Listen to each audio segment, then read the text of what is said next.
Want to be super rich? You'll need to have these 8 traits. Who doesn't want to be super rich? If you were to stop 10 people at random on the street and ask them if they'd like to be super rich, we'd be willing to bet that all 10 will say yes. The fact is that being super rich could be really fun. If you don't believe us, just check out the mansions that some celebrities are selling, or the fact that Steve Ballmer can pay $2 billion for a basketball team.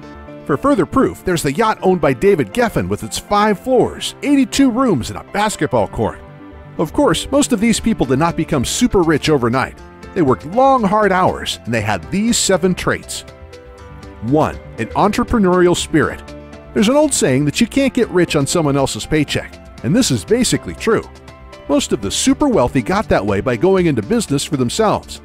There are plenty of doctors, lawyers, and corporate executives who are in the group of $5 million plus, but those who start their own businesses tend to end up being worth even more.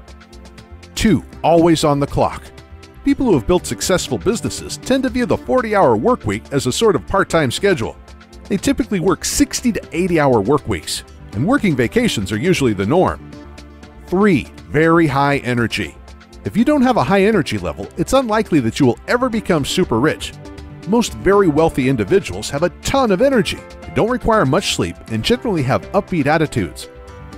4. Visionaries. Most of the super rich are visionaries. These are what are called force of nature people. They have the ability to look at situations and see possible futures. Once they spot a possibility, they also have an incredible ability to focus their energy and efforts on it. 5. A high level of confidence. One psychologist says that most of his super rich clients got their wealth by possessing an expansive, healthy grandiosity. This means they have a sense that they can do anything. These people are also open to creative ways to achieve their goals. They have a great deal of confidence in themselves and others and totally believe that the world will accommodate their business ideas. Also, some of the very wealthiest have what's called a narcissistic personality disorder. In other words, they think they're very special, require a lot of admiration, have a high sense of entitlement, and don't have much empathy for others. 6. Discriminating. Many of the super rich understand that they are not the smartest person in the room on every possible issue. However, they know to surround themselves with people who are and who will help them realize their vision. Here's an interesting fact. Those who do best are those that move past sole proprietorships and partner with others to expand their companies. 7. Modest.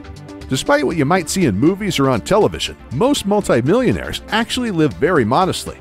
Some of the very richest have chosen not to increase their lifestyles in lockstep with their growing wealth. Some even continue wearing old plaid shirts, or at least the men do. 8. Tolerant of risk. If you start your own business, by the very nature of things, you will need to be a risk taker. However, there's no need to be an investing gambler. Most of the super rich have short-term investments, but a longer time horizon than other investors. Like Warren Buffett, they will invest in a stock or companies, then stick with it as long as it makes sense to them. However, they won't go all in on one bet. Of course, there's always the one person who bets it all on something, gets lucky, and then gets out. However, this is not the recipe that works for most people. Get started on the road to being super rich. As noted above, if your true goal is to become super rich, your best bet is to start your own company. Of course, there's a negative to this, and that's the fact that in most cases, you won't have money to start that venture. As many people have discovered, you can have the greatest idea in the world since the internet, but if you don't have the money to put it into effect, you're doomed to failure. The good news is that there is now a way to raise money to fund your amazing idea. It's called crowdfunding. What is crowdfunding? This is where you collect money from backers, that's the crowd, to fund your initiative. This is usually done on an internet platform. Your initiative could be anything from a nonprofit to fund schools or emergency funds for an ill person to creating and selling a new product. It could even be for financing your startup company. As you might guess, crowdfunding models require a number of participants. This includes the people such as yourself that propose the idea or project to be funded, and then the crowd of people who support your proposal. 450 platforms. As of 2 years ago, there were more than 450 crowdfunding platforms. Of course, if you have a project you want to crowdfund, you will need to do your own due diligence in order to determine which platform would be best for you depending on your project. This is because there are some important differences in the services provided by the different crowdfunding platforms. As an example of this, Crowdcube and Seedrs are both designed to help small companies issue shares over the internet and then receive small investments from registered users in return. However, there is even a difference between these two, as Crowdcube is meant for users to invest small amounts and then acquire shares directly in startup companies. On the other hand, Seedrs pools funds to invest in new businesses as what's called a nominated agent. Other platforms such as Cellaband and Kickstarter replace traditional intermediaries such as venture capitalists. They link project initiators, designers, and new artists with committed supporters who believe strongly in the persons behind the projects and provide monetary support. Recent Kickstarter projects.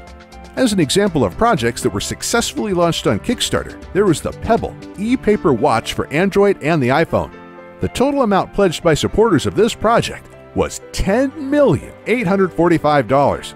A total of $8,596,474 was pledged in a Kickstarter campaign in support of Ouya, a new type of game console. A role-playing game titled Project Eternity raised $3,986,929, and Form 1, an affordable professional 3D printer, garnered $2,945,885 in crowdfunding. As you can see from these examples, the initiatives that do best on Kickstarter tend to be those in the technology sector.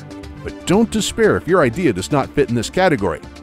The movie Gosnell was crowdfunded on the platform Indiegogo, as was Canary Home Security and the health scanner Scanadu Scout. The movie Road Hard was crowdfunded on the platform Fund Anything, and the Tesla Museum found its crowdfunds on Indiegogo. But the net of this is if you have a brilliant idea and the ability to sell it to others, you could get crowdfunding, turn your dream into a reality, and be well on your way towards becoming super rich. If you need help with credit card debt, National Debt Relief offers a free debt consultation to help with credit card problems. Call 888-866-0778 or visit nationaldebtrelief.com today.